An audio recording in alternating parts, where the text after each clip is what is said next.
Hari ini kita akan belajar teks eksposisi. Nah, hari ini kita akan belajar teks eksposisi. Ada yang bisa menjawab apa dulu itu teks eksposisi? Yang berupa langkah-langkah, Pak. Teks yang berupa langkah-langkah. Nah, ada lagi yang bisa menjawab? Apa itu teks eksposisi? Teks eksposisi adalah salah satu jenis pengembangan paragraf dalam penulisan yang dimana isinya ditulis dengan tujuan untuk menjelaskan atau memberikan pengertian. Ya, terima kasih Adam. Hari ini kita akan belajar tentang teks eksposisi. Tadi Adam jawab, silakan Adam. Teks eksposisi tadi apa? Jawab, Pak. Silakan. Teks eksposisi adalah suatu jenis pengembangan paragraf dan penulisan yang dimana isinya ditulis dengan tujuan untuk menjelaskan atau memberikan pengertian dengan gaya tulisan yang singkat, akurat, dan padat. Oh ya, terima kasih Wahyu. Nah, kita masuk ke slide berikutnya.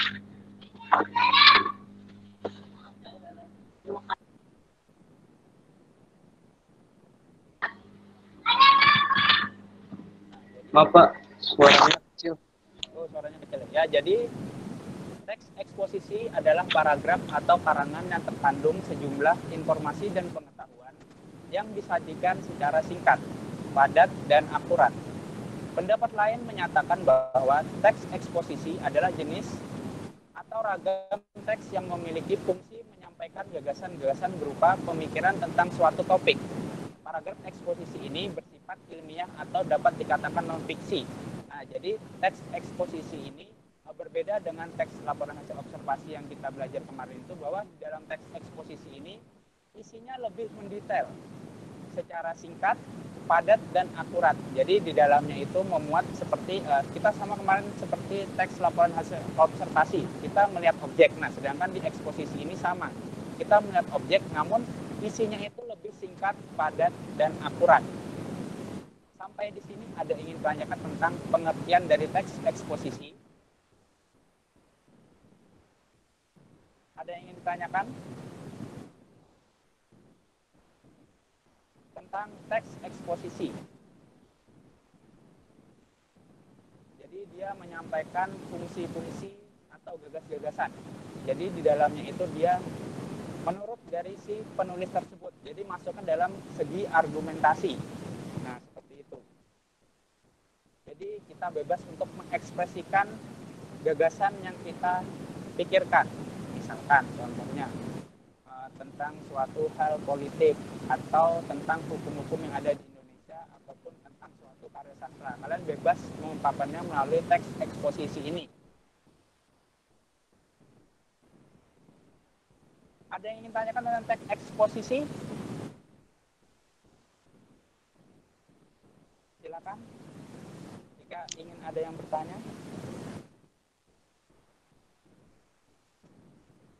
Silakan, ada yang ingin bertanya atau sudah paham tentang teks eksposisi?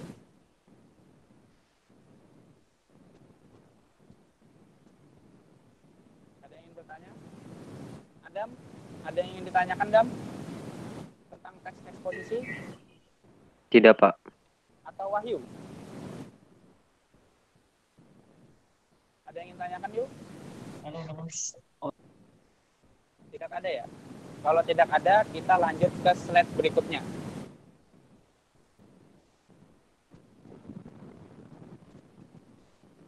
Nah, di sini ada tujuan dari teks eksposisi.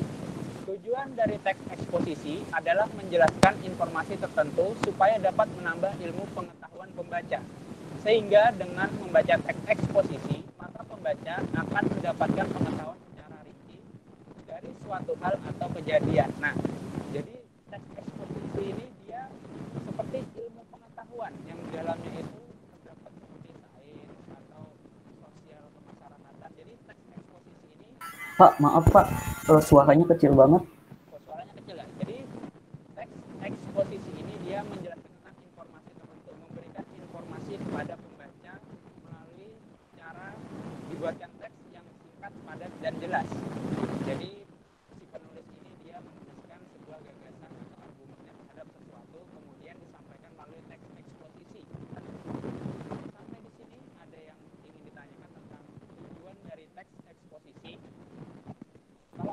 bertanya, silahkan. Bapak beri waktu untuk bertanya. Ada yang ingin ditanyakan?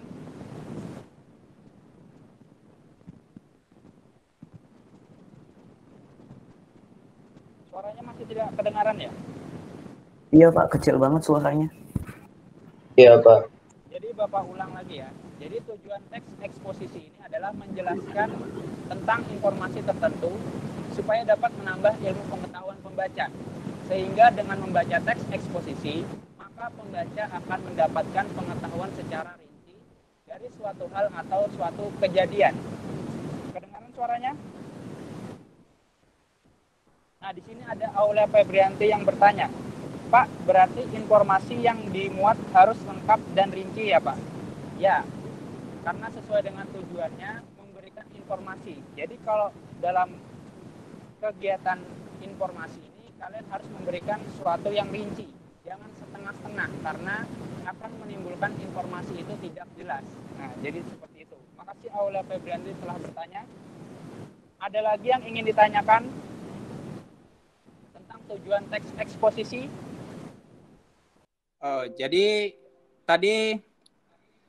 Jadi harus menggunakan bahasa baku dalam setiap penulisan teks eksposisi dan teks lainnya, karena ini merupakan sumber informasi. Agar informasi itu lebih mudah dicerna oleh pendengarnya, jadi harus menggunakan bahasa baku. Ada lagi yang ingin ditanyakan? Tidak ada, Pak. Tidak ada ya? Kalau tidak ada, kita lanjut ke slide berikutnya.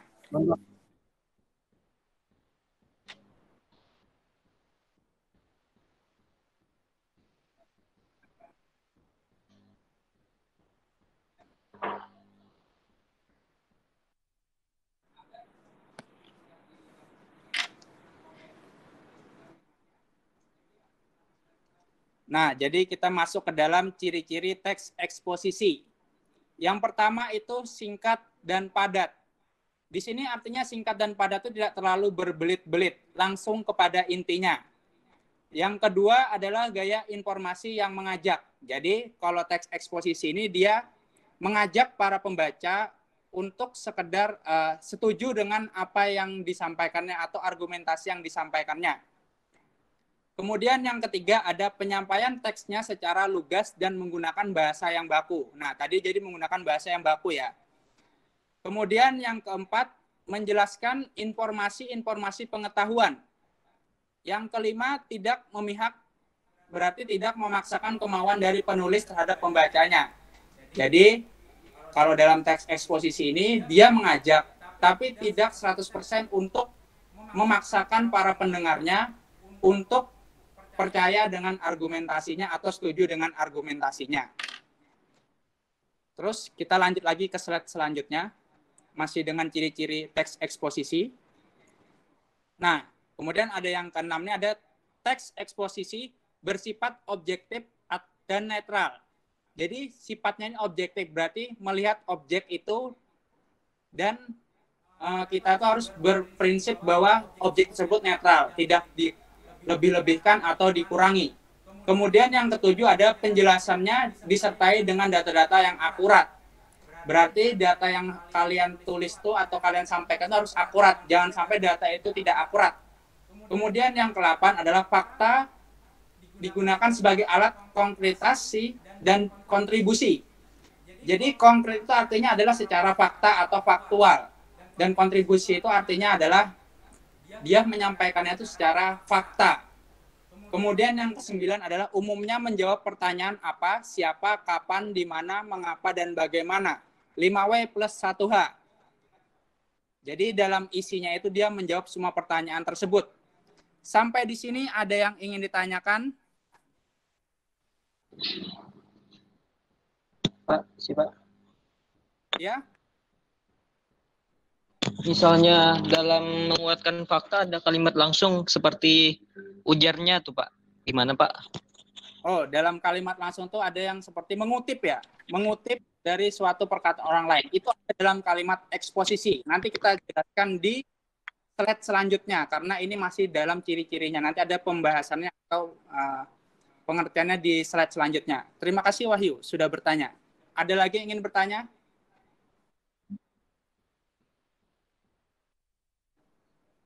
Ada lagi yang ingin bertanya tentang ciri-ciri teks eksposisi?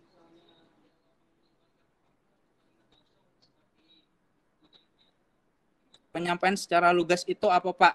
Nah, di sini ada Wahyudi Tri Susanto. Secara lugas itu berarti secara tegas menyatakan bahwa misalkan remote ini fungsinya adalah untuk mengganti channel di TV. Itu kan berarti lugas dia. Secara langsung menyatakan bahwa ini fungsinya remote ini adalah untuk mengganti channel di TV. Nah, seperti itu. Jadi itu yang dinamakan lugas. Jelas. Sesuai dengan fungsi atau sesuai dengan kegunaan. Nah, seperti itu Wahyudi. Ada lagi yang ingin ditanyakan? Ya, sama-sama Wahyudi.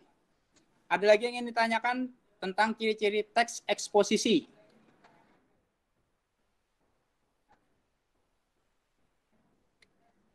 Silakan kalau ada yang ingin ditanyakan, bisa disampaikan secara langsung.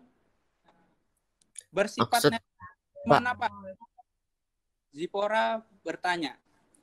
Kalau berarti dia dalam kondisi itu melihat objek tersebut tidak dikurangi atau dilebih-lebihkan. Nah, seperti itu. Jadi kita tuh netral terhadap suatu objek.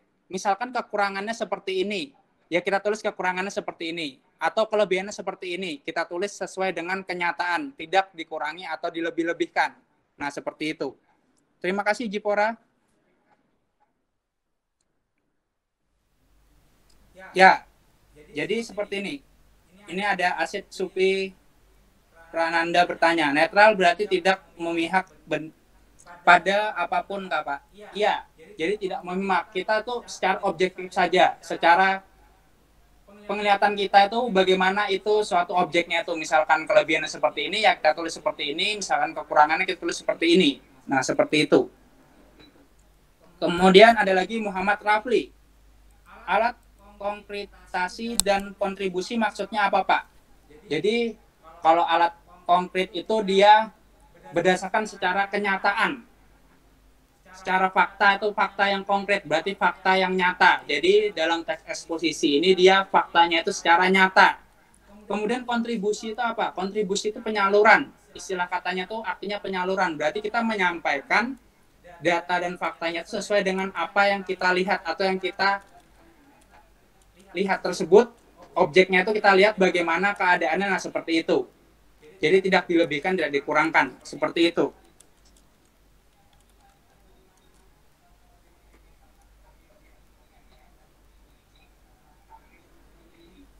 Nah, seperti itu. Itu ada instruksi dari Pak Ari. Silahkan coba pin video cam Bapak Rizkinya. Silahkan dilakukan. Jadi konkret tadi itu berarti dia alat untuk menyampaikan data-data yang faktual atau yang berdasarkan secara fakta, seperti itu. Ada yang ingin ditanyakan lagi tentang ciri-ciri dari teks eksposisi?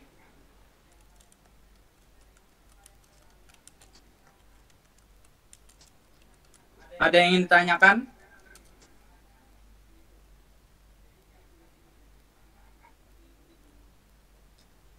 PPT-nya kelihatan nggak di layar kalian? Kelihatan, Pak. Kelihatan. Kelihatan, Pak. Ya. Yang ada Bapak Rizkinya udah kelihatan nggak? Nggak cuma PPT-nya aja. Di situ yang kelihatan PPT-nya atau ada Bapaknya di situ? PPT. Kalau PPT-nya, Pak. PPT sama Bapak ada? PPT sama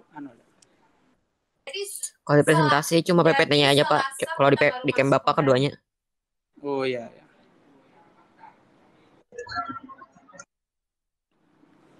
Apakah ada yang ingin ditanyakan lagi tentang ciri-ciri teks eksposisi? Kalau tidak ada, kita lanjut ke slide berikutnya. Nah, di sini ada struktur teks eksposisi. Nah, kita kemarin kan sudah belajar teks laporan hasil observasi itu ada strukturnya. Nah, teks eksposisi ini juga ada strukturnya. Yang pertama itu adalah judul.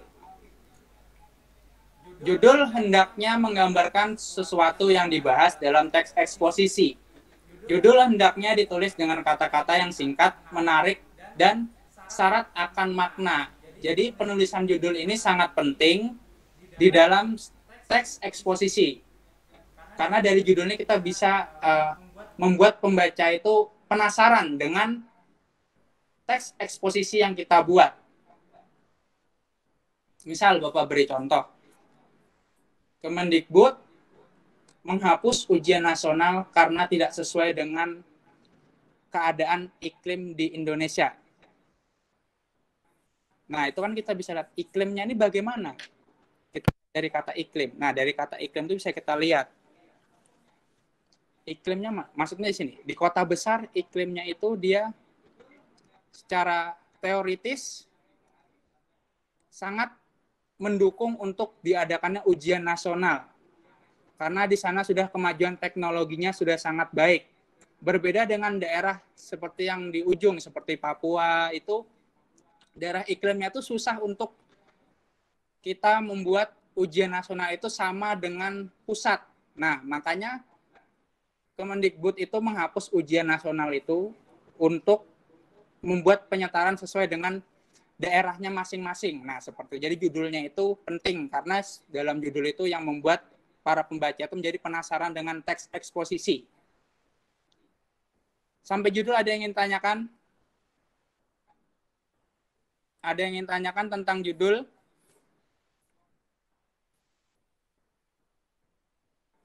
Kalau tidak ada, kita lanjut ke pernyataan umum atau tesis. Bagian ini berfungsi untuk memperkenalkan topik sekaligus menempatkan pembaca pada posisi tertentu. Karena dengan teks yang digunakan, penulis itu ingin mengemukakan pendapat. Maka pembaca bisa berada pada posisi yang sependapat atau pada posisi yang berseberangan dengannya. Nah, jadi pernyataan umum ini dia menjelaskan tentang ilmiah. Ilmiah dalam artian ilmiah dalam teks eksposisi ini adalah misalkan ada suatu kutipan dari seorang yang menurut para ahli. Kalian bisa cari di Google itu banyak sekali menurut para ahli. Nah, mereka itu yang menulis teks eksposisi ini boleh sepakat dengan para ahli tersebut atau boleh berseberangan dengan para ahli tersebut.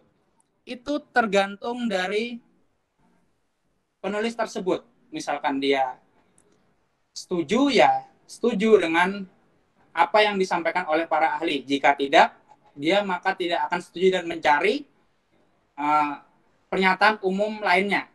Di sini ada yang bertanya, maksud syarat makna itu apa, Pak?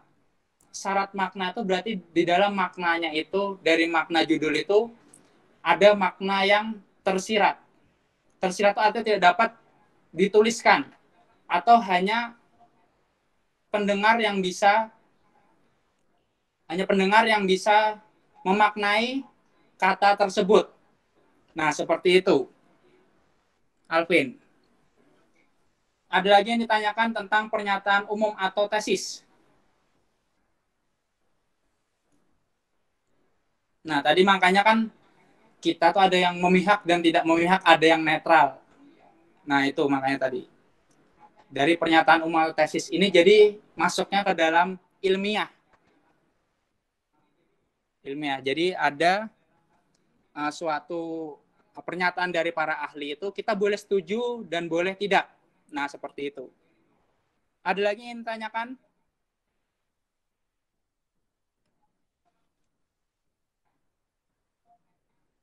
Apakah ada lagi yang ditanyakan? Kalau tidak ada, kita lanjut ke struktur berikutnya di slide selanjutnya.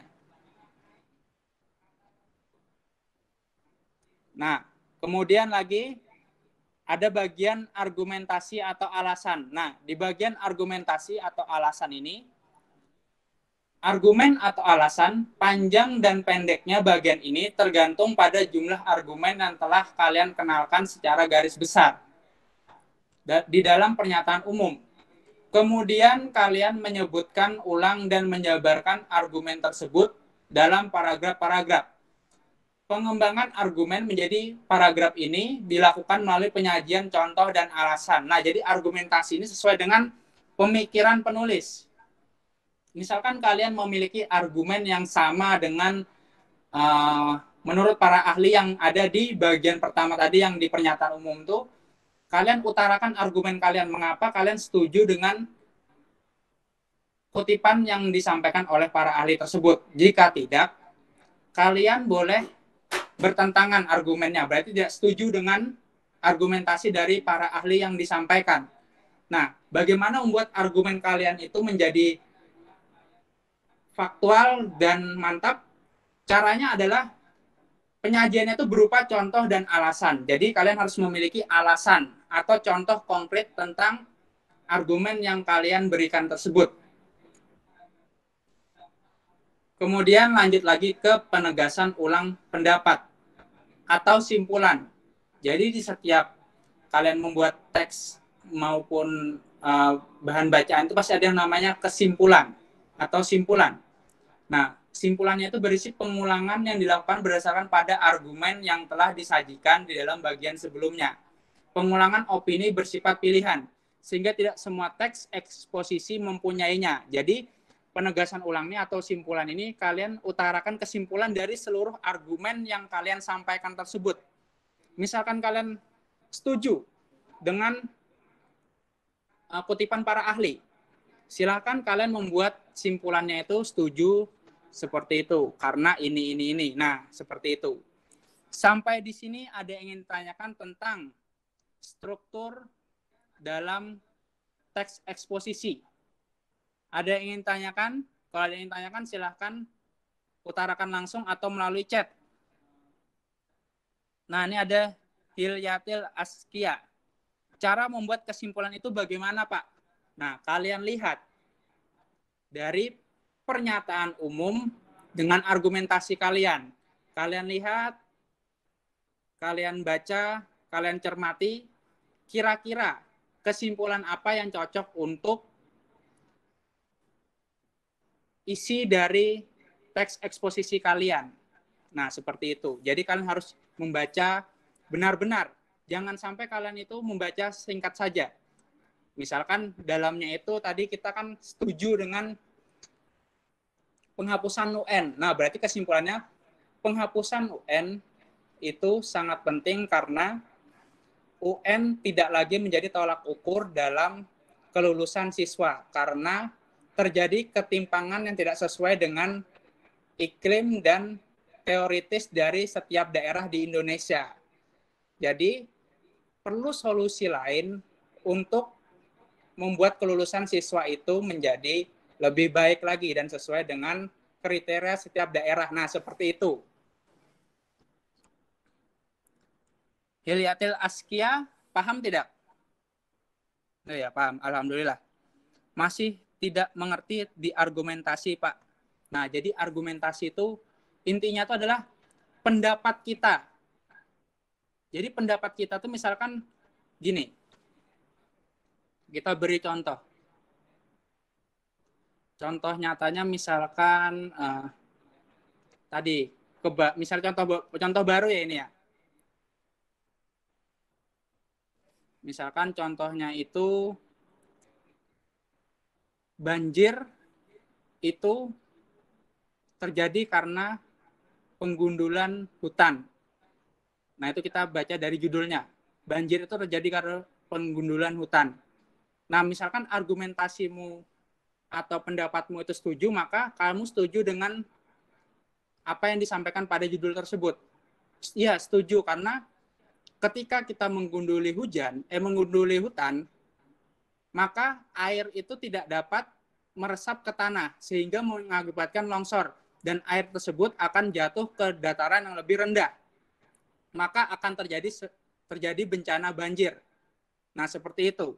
Jika kalian tidak setuju, maka kalian akan sebaliknya menentang dari judul yang disampaikan tersebut. Misalkan, penyebab banjir itu bukanlah karena penggundulan hutan. Karena kita lihat, jika hutan itu digunduli, maka air itu akan terserap ke dalam tanah yang hutan digunduli tersebut. Namun tidak akan menyebabkan banjir yang besar. Penyebab banjir itu karena hujan yang berlebihan sehingga debit air di dalam tanah atau di dalam sungai akan meluap. Nah, Itu kan suatu argumentasi, Wahyudi. Nah, makanya kalau argumentasi ini kita akan bahas nanti lebih dalam di pelajaran selanjutnya, di materi selanjutnya. Yang intinya argumentasi ini adalah pendapat dari diri kalian masing-masing. Nah, seperti itu. Paham, Wahyudi? Ya, paham. Ya. Ada lagi yang ingin ditanyakan tentang struktur dari pembuatan teks eksposisi ini? Kalau ada, silahkan. Nanti kita akan adakan praktek juga untuk teks eksposisi ini ya. Ada lagi yang ditanyakan anak-anak?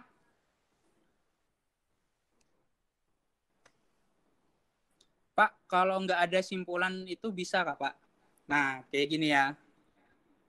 Alpa Jonathan. Jadi kalau dalam setiap pembuatan suatu teks dalam bahasa Indonesia itu, atau di dalam suatu kegiatan apapun itu pasti ada kesimpulan.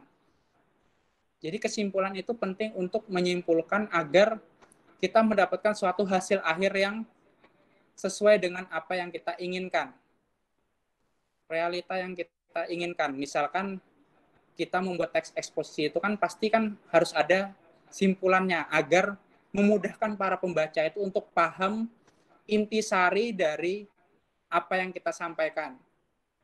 Harusnya kesimpulan itu memang wajib ada dalam semua teks yang ada di bahasa Indonesia itu wajib. Nah, seperti itu. Jadi jangan sampai ditinggal komponen dari simpulan tersebut. Paham, Alpa Jonathan? Oh, paham ya. Ada lagi ingin tanyakan tentang struktur teks eksposisi ini?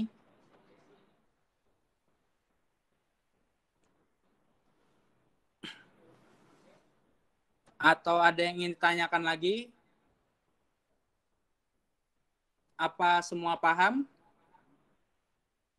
Atau ada yang masih mengganjal dari teks eksposisi yang Bapak sampaikan nih? Pada bagian struktur? Kalau tidak ada, kita lanjut ke slide berikutnya. Nah, di sini ada jenis-jenis teks eksposisi. Yang pertama ada eksposisi defini, yaitu suatu paragraf eksposisi yang memaparkan definisi suatu topik tertentu. Jadi dia ini dalamnya adalah mendefinisikan saja. Jadi misalkan definisinya dalamnya misalkan suatu objeknya misalkan hukum pidana. Nah, itu isinya semuanya definisi hukum pidana, tidak ada yang lain yang menyangkut dari ciri-ciri. Jadi isinya itu adalah hukum pidana tersebut, mendefinisikan apa itu hukum pidana, seperti itu. Kemudian yang kedua ada eksposisi proses, yaitu langkah-langkah atau cara untuk melakukan sesuatu dari awal hingga akhir. Jadi eksposisi proses ini seperti kalian gampangnya itu kalian misalkan judulnya itu cara menanam bunga yang benar.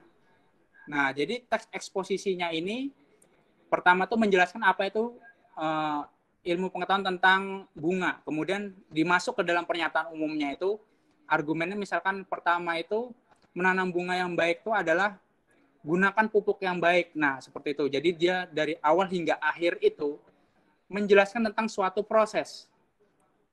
Kalian kan misalnya kayak ini, kita analogikan. Kalian membuat mie instan saja kan pasti ada langkah-langkah atau prosesnya untuk menjadikan mie instan itu menjadi bisa dimakan. Seperti itu kan, benar atau tidak? Benar, Pak. Benar kan? Nah, benar, Pak. Di proses itu seperti itu dia. Ada proses atau langkah-langkah dalam pembuatannya. Pembuatan dari isi dari teks eksposisi proses tersebut. Kemudian yang ketiga, ada eksposisi ilustrasi, yaitu teks yang memaparkan informasi atau penjelasan-penjelasan tertentu dengan cara memberikan gambaran yang sederhana mengenai suatu topik dengan topik lainnya yang memberikan kesamaan sifat atau kemiripan hal-hal tertentu. Nah, seperti itu. Jadi eksposisi ilustrasi itu dia mengilustrasikan atau dia itu menganalogikan. Jadi analogi ini adalah membandingkan dua hal yang berbeda tapi maknanya sama. Contohnya ya, misalkan analoginya itu antara, ini Bapak beri contoh dari sebuah karya sastra ya. Misalkan hidup seseorang itu sama seperti dengan kapal yang berlayar di lautan. Ada yang tahu maksudnya apa?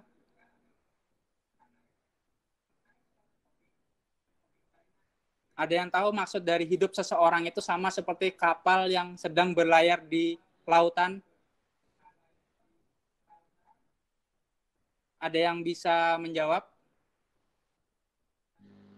Nah, katanya Aubert, tapi tidak bisa menjelaskan. Nah, jadi Bapak jelaskan. Siapa? Jadi dalam kehidupan tuh kadang kita itu mendapatkan sebuah gelombang yang besar. Artinya kita mendapat ujian hidup yang besar. Kemudian kadang-kadang kita juga mendapatkan tidak ada gelombang. Hidup itu seperti kita berlayar tuh seperti santai, tenang, itu ombaknya itu tenang, tidak banyak gelombang tuh santai. Jadi hidup itu kita dalam jalan yang lurus saja. Nah, itu seperti yang dinamakan ilustrasi. Ilustrasi, jadi kita membandingkan antara kehidupan dengan kapal yang berlayar. Nah, itu sudah biasa ya. Nah, seperti itu. Seperti kayak roda berputar itu juga kadang hidup itu di atas, kadang di bawah, dalam artian kadang itu enak, kadang itu susah. Itu sudah biasa dalam kehidupan. Nah, sama seperti itu. Gampangnya kalau kita ingin menganalogikan eksposisi ilustrasi ini. Kemudian kita lanjut ke jenis teks eksposisi lainnya di slide selanjutnya.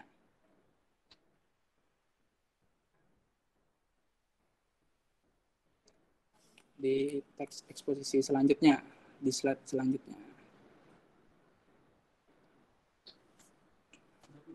Sudah. Oh ya, ada eksposisi laporan, yaitu paragraf eksposisi yang mengemukakan laporan dari sebuah berita atau penelitian tertentu. Jadi kemarin itu kita kan belajar teks laporan hasil observasi itu berkaitan dengan eksposisinya. Karena kita itu kemarin tuh laporannya, kemudian ini kita buatkan teks eksposisinya dengan apa isi-isi dari teks laporan tersebut. Misalkan gini, kemarin misalkan Bapak itu kemarin teks laporan hasil observasinya itu tentang beruang madu. Nah, jadi kalau beruang madu itu kita lihat seperti ini. Itu pasti ada pro dan kontra dari penulisnya. Mungkin kalau orang yang paham dengan beruang madu mungkin akan sama dengan eksposisi teks laporan observasi yang Bapak sampaikan. Namun orang yang tidak paham itu mungkin berpendapat itu menentang. Nah, seperti itu. Jadi eksposisi laporan itu seperti itu. Jadi melaporkan suatu objek atau kejadian. Nah, seperti itu. Kemudian eksposisi perbandingan, yaitu eksposisi yang gagasan utamanya disajikan dengan cara membandingkan dengan hal yang lainnya. Jadi ada dua objek dalam suatu cerita atau isi dari teks eksposisi ini. Misalkan contohnya kita membuat teks eksposisinya itu tentang penggunaan motor dan mobil.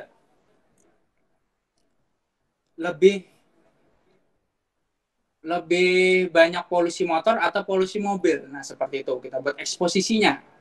Nah, kita lihat faktanya bahwa di jalan raya itu lebih banyak pengguna motor daripada pengguna mobil. Nah, jadi perbandingan di dalamnya itu membandingkan, tapi dengan data dan fakta. Faktanya itu dari mana? Bisa kita lihat dari penggunaannya, atau banyaknya tidaknya pengguna kendaraan tersebut, kemudian dari segi memang pembuangan dari saluran pembuangan dari alat transportasi tersebut, misalkan motor. Nah, dalam motor ini memang penggunanya banyak, tapi tidak sebanyak dari misalkan satu mobil yang mengeluarkan karbon monoksidanya dalam sebuah motor. Kemudian yang keenam adalah eksposisi pertentangan. yaitu eksposisi ini berisi tentang pertentangan akan suatu hal dengan hal lainnya. Jadi pertentangan. Nah, sama tadi misalkan kita tadi membandingkan, sekarang kita menentangkan. Misalkan yang membuat macet lebih banyak ini mana? Motor atau mobil? Itu artinya pertentangan. Itu pasti akan menjadi pro dan kontra dari setiap pembacanya. Nah, seperti itu. Kita break sejenak karena ini sedang azan zuhur ya.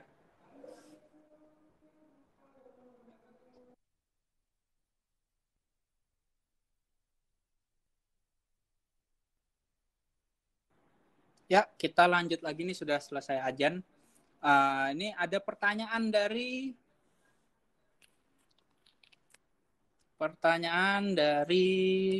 Asid Supi Pradana. Maaf Pak, kalau perbandingan gimana ya? Jadi kalau perbandingan itu kita membandingkan antara dua hal. Jadi dalam dua hal itu kita bandingkan. Misalkan kelebihannya yang ini seperti apa dengan kelebihan yang benda yang satunya ini seperti apa. Jadi itu namanya membandingkan. Begitu, Supi. Jadi dia membandingkan antara dua objek itu dibandingkan. Misalkan yang seperti Bapak contohkan kemarin. Misalkan pulpen. Pulpen pilot dengan pulpen snowman. Kalian bandingkan aja. Kira-kira enakan yang mana? Tapi karena kita masuk ke dalam teks eksposisi, kalau menurut Bapak lebih suka pulpen pilot. Karena tintanya itu lebih tidak terlalu tebal. Nah, seperti itu. Jadi itu yang namanya kan perbandingan. Paham nggak, Supi? Ya. Ada lagi yang ingin tanyakan tentang jenis-jenis teks eksposisi. Perbedaan eksposisi laporan dengan laporan hasil teks observasi apa, Pak? Nah, bedanya itu gini. Kalau eksposisi laporan itu masuk dalam strukturnya itu sudah masuk eksposisi. Berbeda dengan yang laporan hasil teks observasi. Kalau laporan hasil teks observasi itu dia masuknya strukturnya seperti kemarin.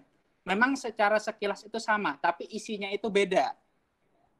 Beda Askia. Jadi misalkan yang kemarin itu kan kita sudah itu kan hanya menjelaskan secara detail kan. Kemarin itu tentang keadaan fisiknya kan, keadaan fisik, kemudian tempat hidupnya, habitatnya, kemudian nama ilmiahnya. Nah, seperti itu. Kalau masuk ke dalam teks eksposisi ini, dia sudah masuk ke dalam suatu bahasan yang lain lagi. Masuknya itu ke dalam dia itu bagaimana argumennya sesuai dengan apa yang disampaikan. Jadi, masuknya teks laporan hasil observasi itu masuknya ke dalam objek lagi. Jadi objeknya itu adalah laporannya itu dari teks hasil laporan observasinya itu. Sedangkan eksposisi ini kita kembali lagi membuat eksposisinya. Jadi objeknya itu bukan lagi beruang madunya itu, tapi hasil teks laporan hasil observasi yang kita buat. Nah, seperti itu. Pahamlah Askia? Jadi bukan beruang madu lagi yang kita observasi loh. Tapi tulisan yang kita buat itu yang diobservasi. Nah, seperti itu. Ada lagi yang ingin ditanyakan?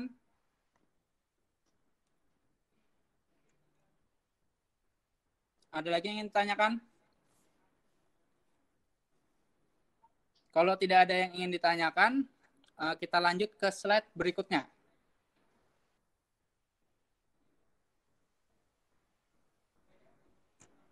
Nah, di sini ada unsur kaidah penulisan teks. Pak, share screen-nya nggak ada, Pak. Nggak ada ya? Presentasinya mati, Pak. Iya, Pak. Itu sudah. Mati, Pak. Sudah keluar belum? Belum, Pak. Yang satunya mirror, Pak. Ini mirror ya? Tunggu ya, sebentar.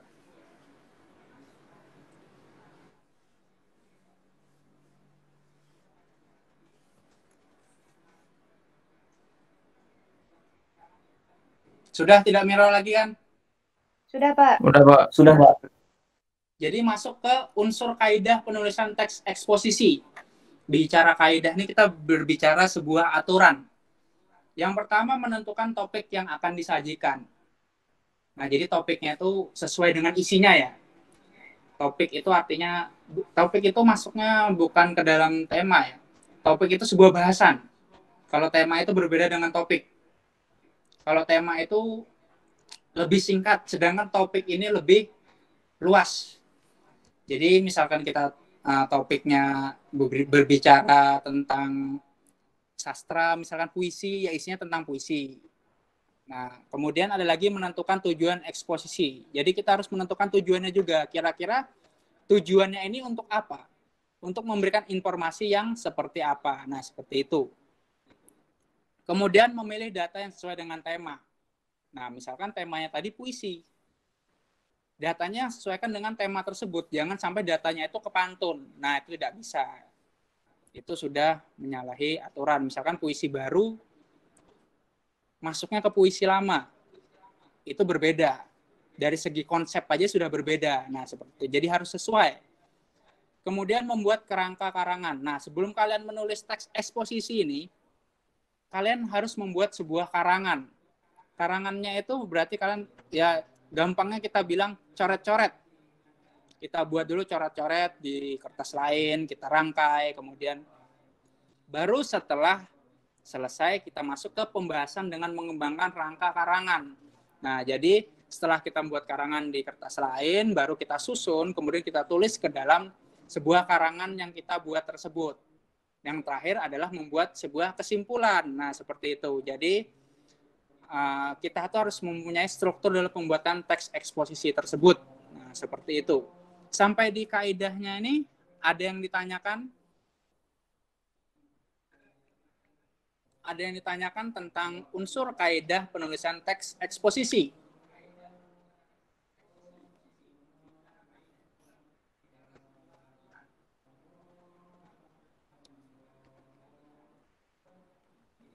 Ada yang ditanyakan?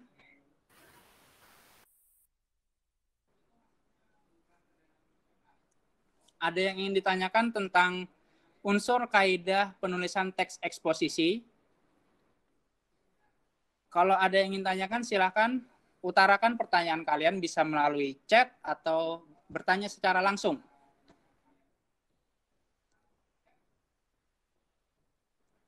Ricky Pangaribuan, ada yang ingin tanyakan tidak? Tidak ada, Pak. Paham ya?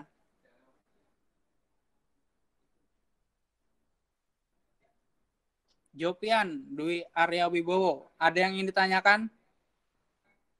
Nggak ada, Pak.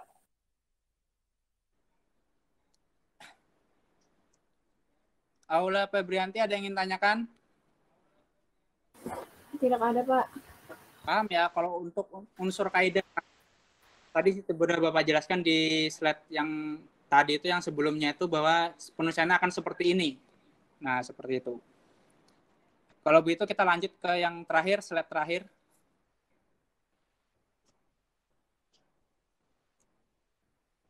Nah, di sini akan Bapak jelaskan tentang unsur kebahasaan teks eksposisi. Nah, jadi ini hanya sebagai pembuka aja. Nanti kita akan jelaskan lebih dalamnya itu di pertemuan selanjutnya. Tentang unsur kebahasaan teks eksposisi. Yang pertama itu teks eksposisi ini biasanya banyak menggunakan kata pronomina atau kata ganti. Ada yang tahu kata ganti itu seperti apa?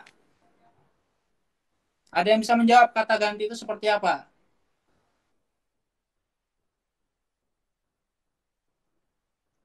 Kata ganti aku, saya. Ya, kata ganti orang ya? Ya, Pak.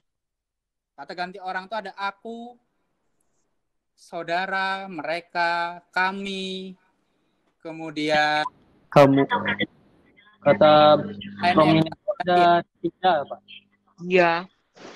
ya, kira-kira seperti itu. Nanti kita akan jelaskan lebih dalamnya di pertemuan selanjutnya. Yang penting kalian tahu basic dari kata ganti itu seperti apa. Kemudian di dalam pronomina ini sebenarnya ada 2 kata gantinya. Nanti Bapak jelaskan di pertemuan selanjutnya. Kemudian ada nomina, kata benda. Kata benda contohnya seperti apa?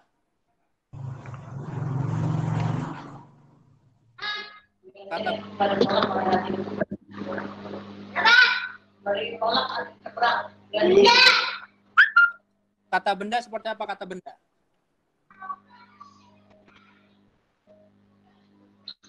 Seperti nama orang, Pak. Kayak apa contohnya?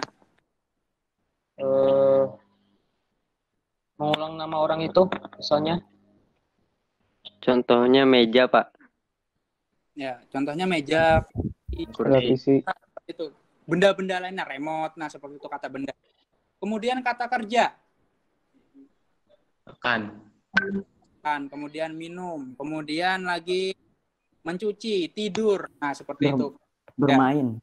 Bermain, nah seperti itu. Kemudian ada konjungsi, kata penghubung. Ada yang tahu contoh kata konjungsi? Atau. Persamaan. Yang atau dan. Ya, Dan. Begitu karena. Nah, seperti itu. Jadi itu unsur kebahasaan teks eksposisi. Nah, sampai di slide terakhirnya apa ada yang ingin tanyakan?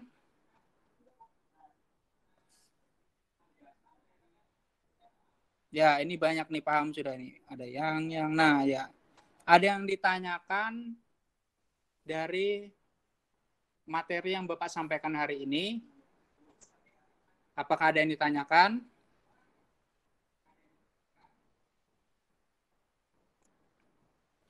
Kalau tidak ada, Bapak yang bertanya sebentar. Random ini, random.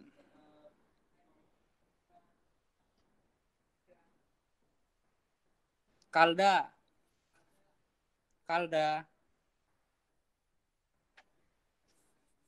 Kalda mana Kalda? Tidak ada respon ya.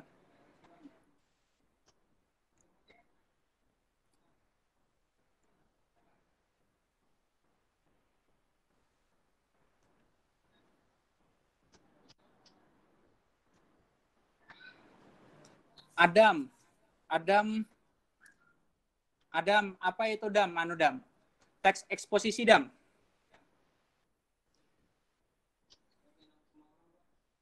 Belum, Pak. Ya, Adam Saidina.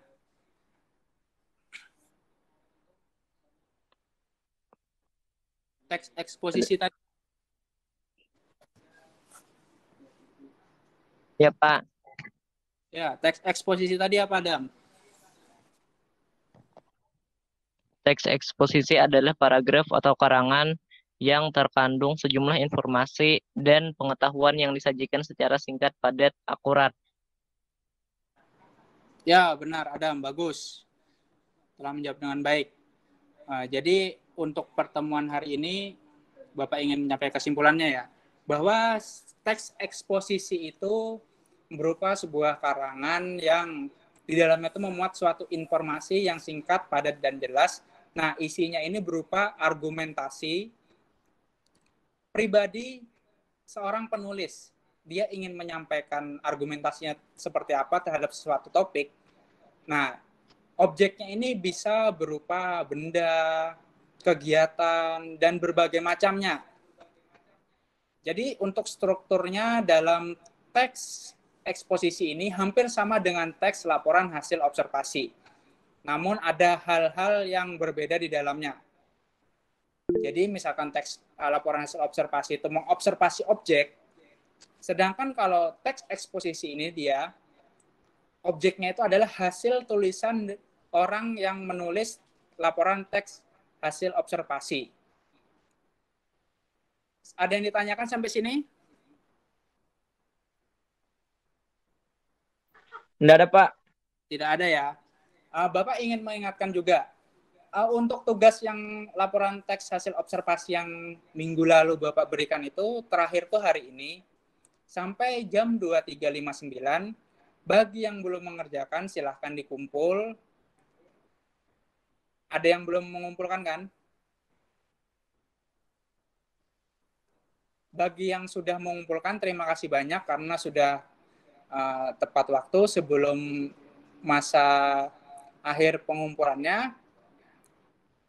Bapak ingin menyampaikan tugas ini dikerjakan dengan sebaik mungkin, jangan sampai ada yang tidak mengerjakan karena Bapak tidak mau tugas-tugas ini menjadikan nilai kalian itu berkurang atau kedisiplinan kalian terhadap tanggung jawab kalian itu lalai. Bapak akhiri pertemuan kita hari ini. Salah hilap mohon maaf. Wabillahi taufiq wal hidayah. Wassalamualaikum warahmatullahi wabarakatuh. Waalaikumsalam.